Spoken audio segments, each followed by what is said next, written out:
Hi guys, I'm back. I'm really sorry about last week. Sorry.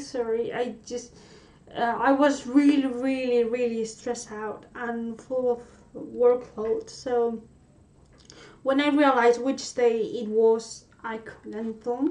So I've decided to post this video on Friday, which will be tomorrow, and also on Sunday if I'm able to film enough and to post it on time. So you will have a double session of me. And today I want to talk about the books I read during March. I know that we are at the end of April, but this is what happens when you have a PhD. I'm not quite sure when my timetable became so busy, I wasn't sure which day it was. So, because in April I couldn't read as much as I wanted, we are going to dedicate possibly May to either do the reviews I'm going to talk about in this video and also the books I read or I am able to finish during April. So we are going to do the March wrap up, alright? Maybe you don't know who I am and you are looking at me like, okay, who is this kind of weird redhead girl? My name is Clara and I am the owner of this channel that you are at the moment, and I love reading, as you can probably see. Maybe you have noticed that sometimes my English is not as polished as it's supposed to be. That's because I'm Spanish, but this is a bilingual kind of channel, so you are able to select the video you want to watch. You have several playlists with reviews, wrap-ups such as this one, and so on. So you can select either the Spanish version or the English version, or you can watch both if you want to check what I say in every kind of different video that I post. But today we're going to do, as I said, a wrap-up.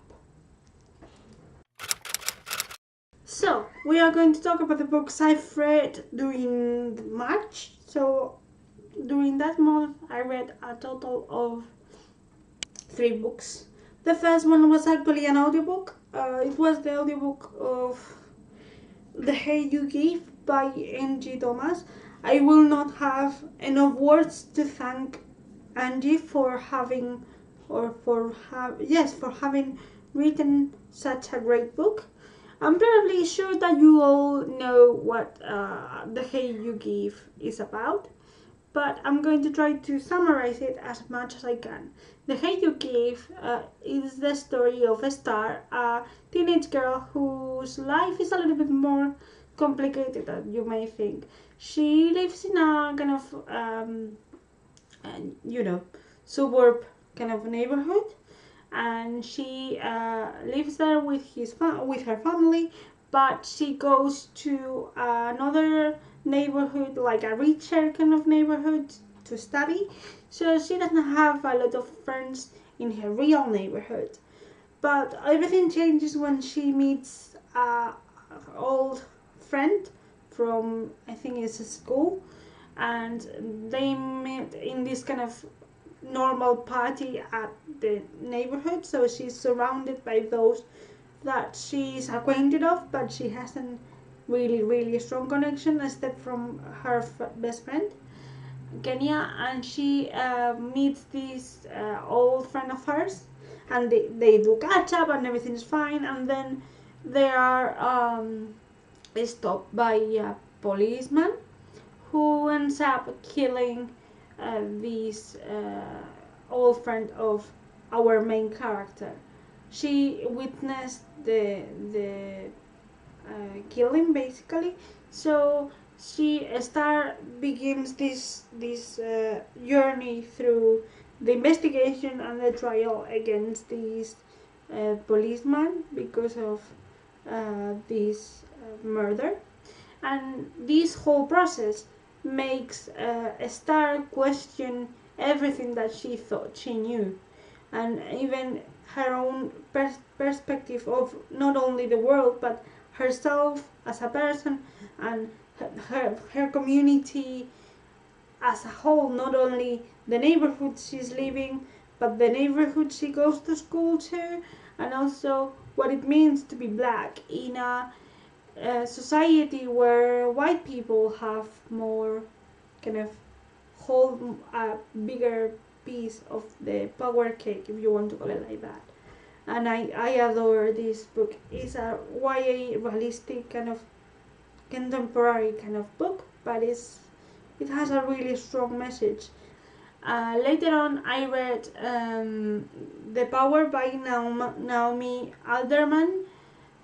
This one is a sci-fi dystopian story set in the future, in a future where apparently the power control is reversed, is focused on women instead of men, but it's about how this change started, and it started with electrifying consequences because women started developing this kind of electric control, or this kind of control over electricity, better said. And gradually you are able to see how society shifts towards another kind of power control or society structure. And I read this as a part of the Our Sarah Shelf book club that Emma Watson founded, and I am part of. And I picked this up because I thought it was intriguing, and it truly was. This is a interesting, very violent, very graphic story about what powers means, but what having power means, not only magical or kind of supernatural abilities such as electricity control, but power in the sense of holding the power of every aspect in society, what it means to be in control, what it means to restrict others' control, and the effects that has, not only in the moment but in the future, like distant future. I think it's a very powerful, crude, raw story that makes you think, that makes you feel really, really, really invested, and that you continue thinking months after you read it, because it's what is happening to me. And lately I read Ready Player One by Ernest Cline, that is basically a sci-fi story set in the future as well.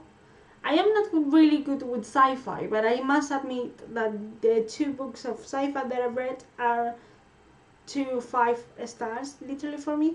So in this story, the humanity is collapsed. So a lot of people live inside this kind of virtual reality game or virtual reality community called Oasis, where you can buy stuff, go to school, buy clothes, having your own house in this virtual reality. But the owner of this place dies, and because he doesn't have any family, in his will he states that the one that finds this kind of Easter egg, hidden Easter egg that he's placed inside this colossal digital universe that Oasis is, because you can do whatever you want inside this.